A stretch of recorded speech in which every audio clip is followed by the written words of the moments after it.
Thank you. Thank you, Reverend Power. Okay. So yes, we are continuing our series in 1 Samuel. I'm running through the first 4 sermons. This is number 3. And we've been looking at a particular theme. I hope you remember what the theme is. This is the 3rd week of looking at this theme, so hopefully you do. The theme, the focus has been taking God seriously. This is my way of taking God seriously today. Taking God seriously, because if you take God seriously, He will take you seriously. That's the message that has been on my heart and mind while I've been preparing these sermons. In the first week, we looked at Hannah and we saw her prayer devoting her son to God, Samuel, who goes on to be a major figure in Israel's history. Last week, we thought about taking God seriously by being willing to say, He is the Lord, let him do what is good in his eyes. Let God set the agenda. Do you remember those 2 sermons? It's been 2 weeks. Time passes, we forget things. I don't even need 2 weeks to forget things. Sometimes I can't remember what I preached on, sort of days after the sermon. Sometimes Ruth will say to me, James, can you go into the living room and get my phone or something? And I'll go into the living room and just stand there thinking, why am I in the living room? I've completely forgotten while coming to the living room. We forget things. That's what happens. It's not difficult to forget things, right? It happens easily. We don't even have to try. Israel has been through a time of forgetting. God had delivered them from Egypt. He'd given them the land into their hands. He'd kept his promises, but the people had been tempted, lured by the exciting new gods the people around them worshipped. Remember our God? Remember the one who made us walk in the desert for so long? Yeah, we don't really fancy that anymore. So they'd taken out some insurance from the nations around them. They built altars to other gods, Asherah poles, all kinds of other things. But in chapter 7, that we just read part of this morning, that Beck's read part of, we see Israel beginning to remember. We see them beginning to remember who they are, where they came from, remember who God is. These chapters that we've read today are sort of set 20 years after the chapters we'd been reading previously. The ark is settled in one place, and the people make a renewed effort to take God seriously. That's what's happening. They return to God, having forgotten him and worshipped other gods. We read that they get rid of their false gods. They recommit themselves to God. They remember what God did for them, and they remember the promise they made. The very first commandment God gave them at Mount Sinai. I am the Lord your God who led you out of Egypt. You shall have no other gods before me. That's what he said. And they finally remember that this is what God has commanded them to do. And they get rid of their other gods, and they have a time where they are God's people once again. It's not a time of peace for them. You know, sometimes we can think, well, if I just get things right with God, everything will be calm and easy. But no, Israel is still at war with the Philistines. The Philistines are still causing them problems, even though they've returned to God. But the difference is, this time they are winning the battles. If you remember last week, the passage we looked at, they were fighting the Philistines and they were losing. But this time, God is with them in the battle. They are winning the battle. Samuel is leading them. They know what victory is like. But as I said, it's easy to forget. We all know what that's like. We all know human nature. Remembering is hard. Forgetting is easy. Forgetting happens if we do nothing. We don't have to try to forget. Usually, things just slip out of our brain in time, particularly good things. People forget. This is what happens. And you see this kind of pattern in Israel's relationship with God. You see it in our own relationship with God. Sometimes you ever had that moment where God acts in your life? He does something. He does something kind. He does something amazing. And at the time you are thinking, God, thank you so much for what you've done for me. But time passes. Doubts creep in, worries creep in, and we forget what God has done. It just happens. It's easy. I've done it. Have you done it? Thank you, Josh. We see it happening to Israel time after time. There's a crisis. The people of God turn to God. He rescues them, and then they forget and fall away into their old habits. We see it happen in the book of Judges all the time, which was the book before 1 Samuel. And we see it happen today, in today's passage. Chapter 7, the people remember who God is. They turn to him. He is with them. They are winning battles. And then chapter 8, immediately Samuel is getting old. This is quite an interesting thing, I think. In chapter 3, Samuel is a child. By chapter 8, he's an old man. You know, his whole life is contained in chapters 3 to 8, even though 1 Samuel is a long book and 2 Samuel comes after it. Samuel's whole life is like in these few chapters. And now he's an old man, and the people look at him and they say, Samuel, you're getting old. Have you given any thought to a succession plan? What's going to happen next? Samuel, we're told, appoints his sons to be Israel's judges, Israel's leaders after him. Samuel says, my sons will lead you. But as we hear, they're not up to the task. They don't follow in their father's footstep. I think, you know, throughout most of history, it's been quite normal for children, sons, to follow in their father's footsteps in terms of the job they do. That's quite normal for most of history. But Samuel's business is not cabinet making, or he's not a driving instructor. You know, he is Israel's leader. He is a prophet. He is their problem solver. This is not a job that requires, you know, just some people skills and to know the law really well. This is a role that requires a vibrant living relationship with God. It requires character. And Samuel's sons have neglected these crucial things. And the people see this. It's obvious to them. Samuel, your sons are not following in your character. They're not your type of men. They are corrupt. They are wicked. They're not the sort of people we want leading us. They cannot be our leaders. When I read this passage, I thought, did Samuel know this? Did Samuel know this? I don't know if he'd be surprised by this news from the people.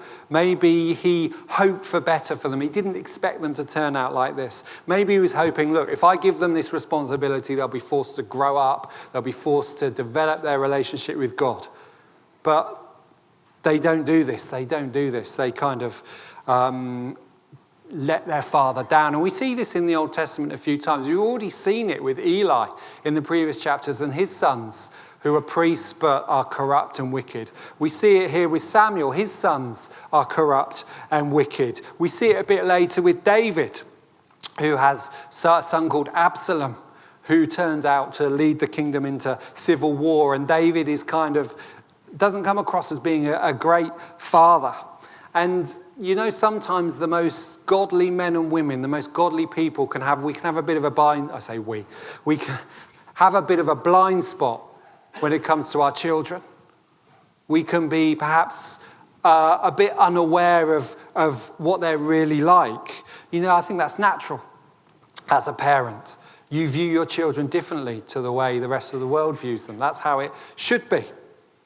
And maybe you make more allowances for them than other people do. Maybe you put up with more from them than you should at times because they're your children. That's normal.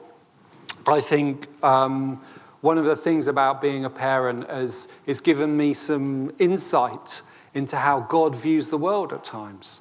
You have children, they get to sort of that teenage phase where you do your best for them, you love them, you care them, you support them, you provide for them, and they go through life kind of refusing to acknowledge that you even exist. And I think, this is God's relationship with atheists. I get to understand what it's like for God. And the people of God here, Israel, they're kind of going through a teenage phase.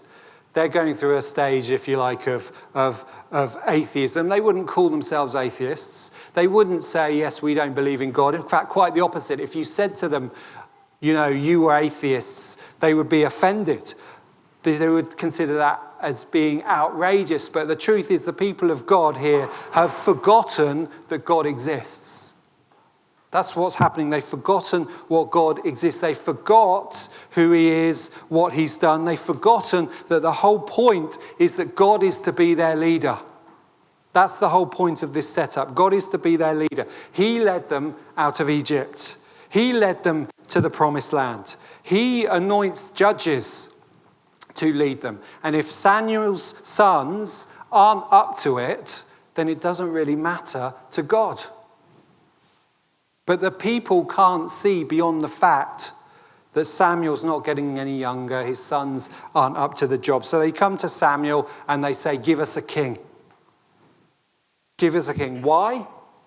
Because everyone around us has got one. We look around and we see all the other nations, how they run, their leaders, and we think that works, that looks good, that's how we want to do it. But this is what got them into trouble in the first place, looking around at the other nations and saying, yeah, we like the way they do things. We like the gods they worship. Israel forgets God in that moment. And in doing so, they don't take God seriously. Things have been going well. There's change on the horizon.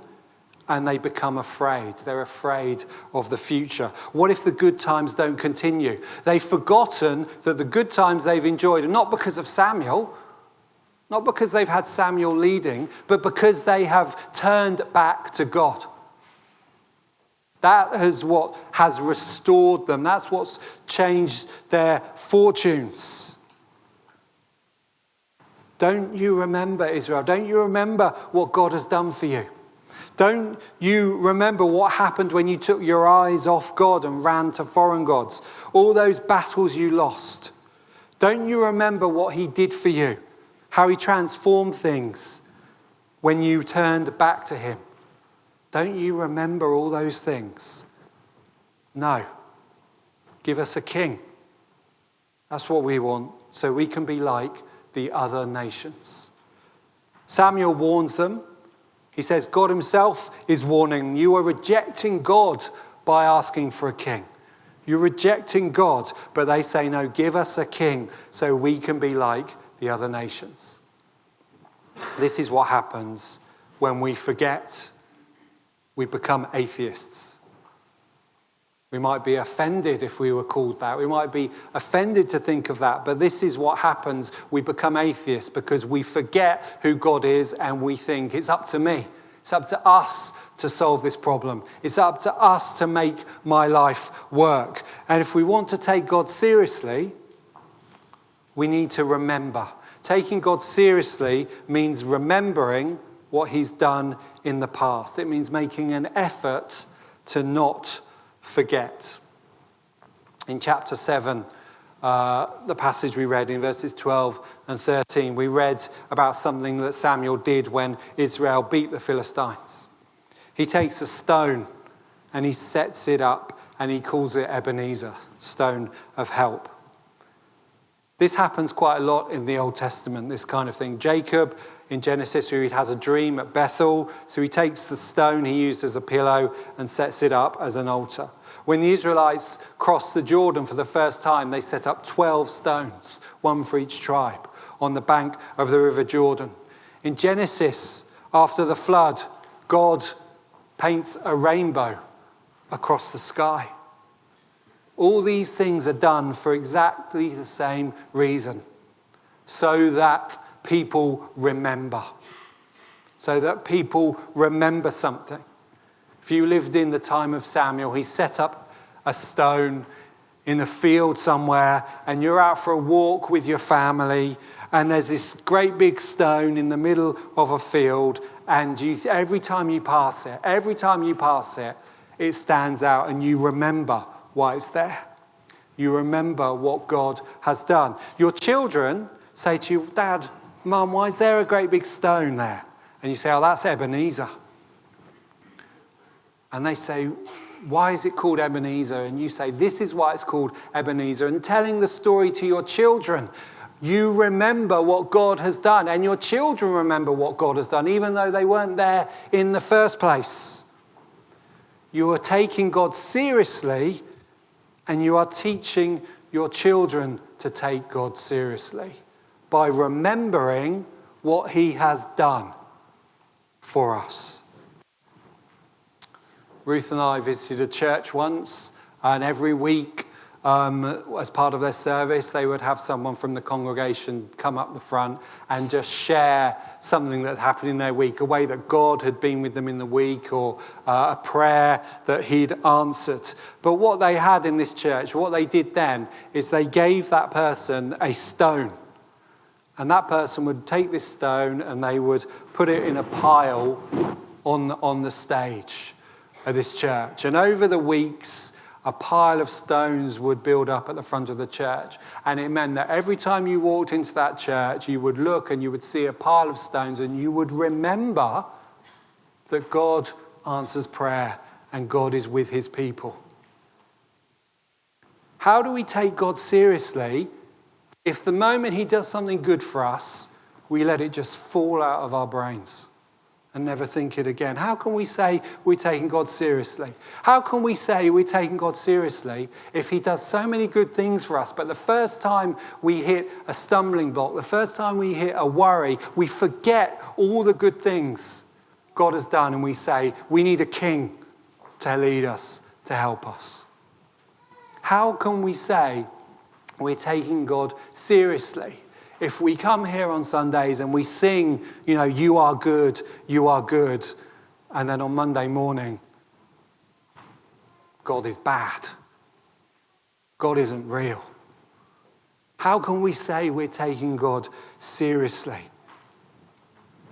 How do you remember what God has done? You have to have something, because forgetting is easy.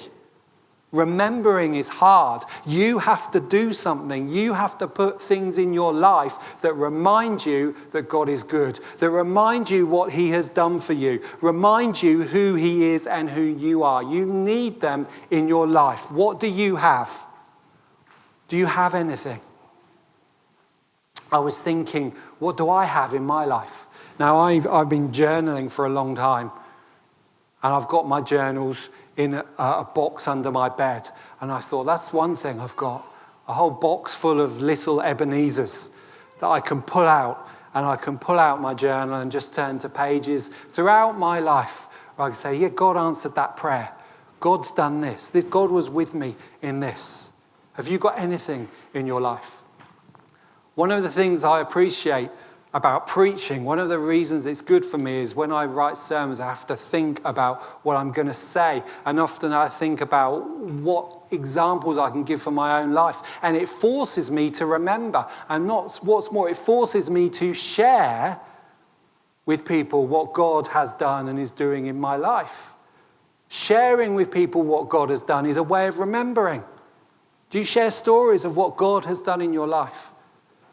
Do you tell others what he's done, what he's doing right now? Because when you do, you are remembering. And when you remember, you take God seriously. Last month, about a month ago, Ruth and I celebrated 25 years of marriage. Thank you. She's done very well. Very well indeed. But of course, that's a milestone. And we celebrate it and we remember it. Do you have milestones in your journey with God that you think back to? Things you celebrate. Days where maybe think of a day where God did something amazing for you. And every year, that day, when that day comes, remember what God has done. Celebrate it. Create ways of remembering.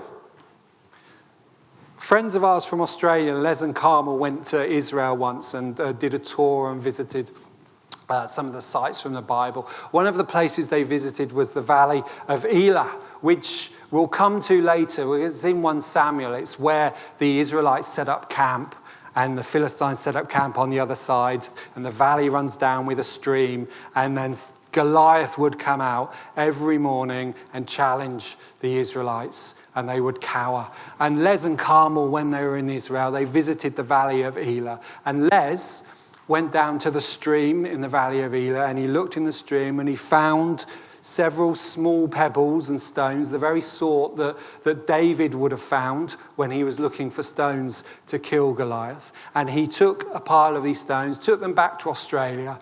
And whenever he met someone who was facing a hard time or going through a difficult struggle, he would give them one of those stones to remember that God slays giants.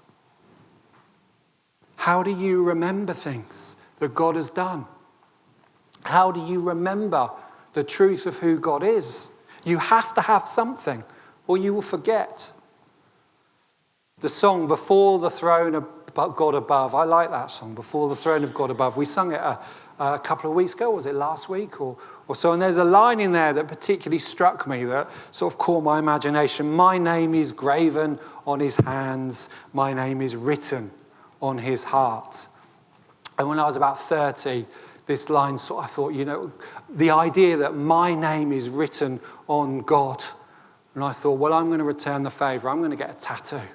I'm going to write God's name on me so that every time I see it, I will remember that my name's written on him and I belong to him. I didn't get the tattoo because Ruth and I talked about it. She's not a huge fan of tattoos. It's fine. This is why we've been married 25 years, because it requires, couples to talk things through. I know it's hard to remember things. And the thing is, if you go to church every week, you'll hear dozens of sermons in a year. And I thought, how can I try and help you remember what I'm saying? This is the Sunday where you say, hey, do you remember that Sunday where James randomly wore a suit? That's why I'm wearing it today. So you will remember that Sunday James wore a suit for no reason in the middle of summer. What was that sermon about? Yes, it was about remembering what God has done. Every time, if you ever see me in a suit again, it's like, oh yeah, I remember James in a suit. That means remember what God has done. Because when you remember what God has done, you are taking him seriously. When you remember what God has done, it changes the way you see the future. The people of Israel looked to the future with fear. They saw Samuel was getting old. They saw his sons coming up and they had no confidence in him. They were afraid. Who's going to lead us, Samuel? Who's going to lead? They had forgotten that God had led them very well for many years before.